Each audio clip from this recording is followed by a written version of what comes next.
Hürmetli qarindoshlar, Sharq Turkiston Surgundi hukumati televiziyasining xabarlar programmasida ko'rishinglarni qizg'in qarshi olamiz.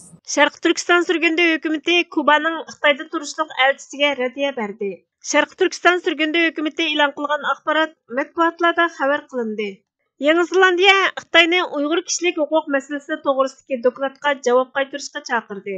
Gollandiya Amsterdam va Rotterdamdagi qonunsiz Xitoy soqchixonalarini taqashni qaror qildi.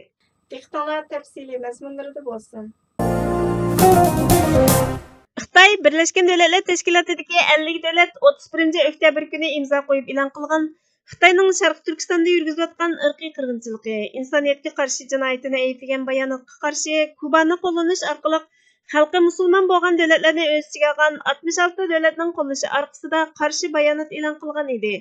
Kubaning Xitoyda turishliq elchisi Twitter hisobida davlatlarning o'zaro bir-birining zulm putuligiga, egilik huquqiga hurmat qilishi, xalqaro munosabatlarda bir-birining ichki ishiga aralashmaslikdek asosiy prinsipga amal qilishi kerakligini, atalmish Xinjiang, Hong Kong va Tibetning Xitoyning ichki masalasi ekanligini, inson haqlarini siyosiylashtirishga, qo'sh o'lcham qo'llanishga, inson haqlarini qo'g'dash bahonasi bilan Xitoyning ichki ishiga aralashishga qarshi turadiganligini bildirgan bayonotni ham bayonlab, Kubani o'z ichiga olgan 66 davlatning Xitoyga o'xshash adolatsiz, zolim, xushomadchi mohiyatini qayta ochgan.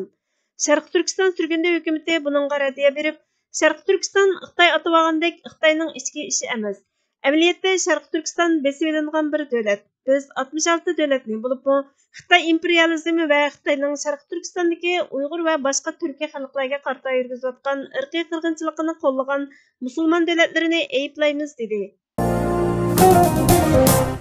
NDTV xabar turi 2 noyabr kuni Birlashgan Davlatlar Tashkilotidagi Kanada boshliq 50 davlatning Xitoyning Sharq Turkistondagi Uyg'ur va boshqa turkiy xalqlarga qarshi yurgizayotgan irqiy qirg'inchiligi, insoniyatga qarshi jinoyatini ayblab, buningga Xitoyning javob berishini talab qilgan bayonotdi.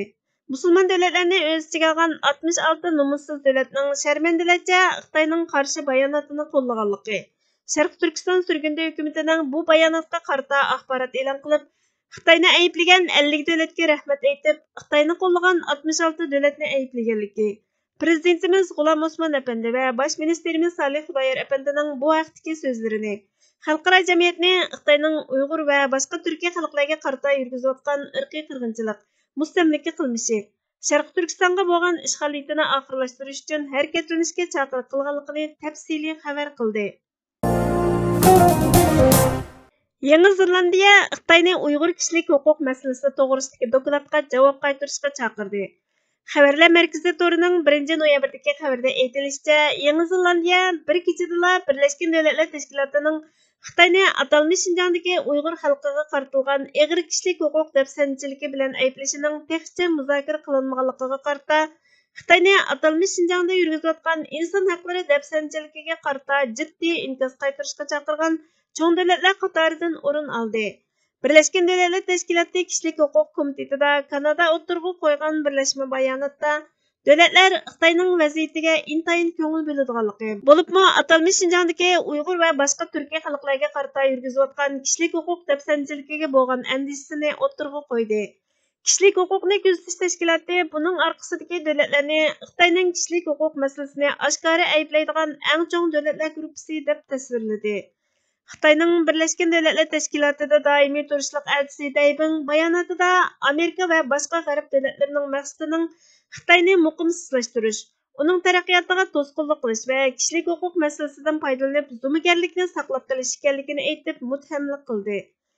Yangi Zelandiya Tashqi ishlar ministri Nanaya Mahupa Xitoy tajovuzchilarining qilmishlaridan cho'nqur andisha qiladiganligini o'tirg'i qo'yib, Xitoyni xalqaro kishilik huquq majburiyatini ado qilishga, andisha va tavsiyalariga javob qaytarishga chaqirdi.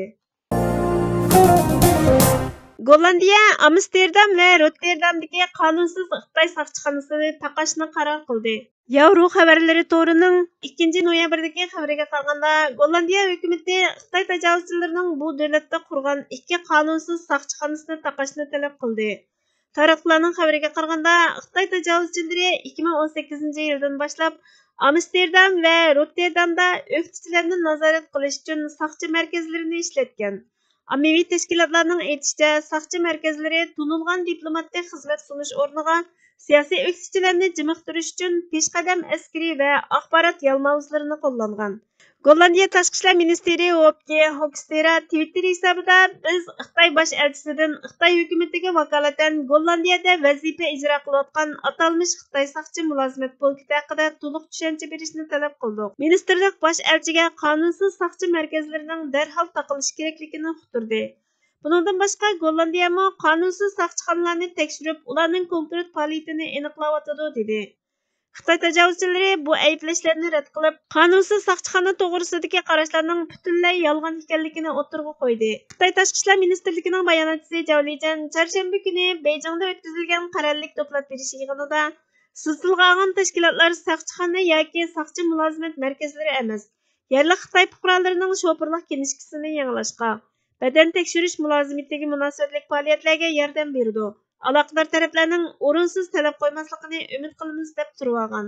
Xabarlarga qaraganda, Amsterdamdagi qonunsiz bir saqchixona Sharqiy Xitoy rayoni Lishuyda, yana biri Rotterdamda bo'lib, Fuju shahri tarafidan boshqariladi ekan. Germaniya, Irlandiya va Ispaniya qatorliq davlatlarning amaldorlari Xitoyning qonunsiz saqchi markazlari to'g'risida tekshirish boshlatgan. Uyg'urum. Abduri Abduxaliq Uyg'ur. Ey nigar, hicrangda ko'nglim intilishni istamas. Men xitob qilsam vatanga izlanishni istamas. O't bulatdim, to'lg'inatdim, men yenib chaqmasman. El ig'ir yatqudi bo'ldi, ham bilishni istamas. U uzun, bu qisqa deb hoshib yuriydi ba'zilar. O'g'ri tegsa o'ydi malga iz tepishni istamas. Ehtiyoji uchun sen bir kengash bersang agar, biz bilurmiz deb turib ijro qilishni istamas. Hammaning avlodidan qulluqda birisi qolmadi. Uyg'ur avlodi buni aslo sezishni istamas. Yep sahar bo'ldi kesal, ahvolida ko'pdir xatar. Millatim jon chiqsimi davolanishni istamas. Boshqalar ko'kda, dengizda uzdi sho'x parvoz qilib, bizga kelsa bir qo'tir eshak minishni istamas. Izladi huma qushini kunda osmonga qarab, izdeganlar boshiga huma qo'nishni istamas. Millatim tortgan azobga bu ko'ngil qandoq chidar? El g'irib ingraydi ammo tavrinishni istamas. Abduxoliq qil subat izda siratil mustaqim. Bu subat barinda dil vayron kezishni istamas. Hurmatli ko'ruvchilar, xabarlarimizni ko'ngil uchun ko'p rahmat. Kelar qitimqi programmamiz ko'rishguncha Allohga omonat bo'lgaysizlar.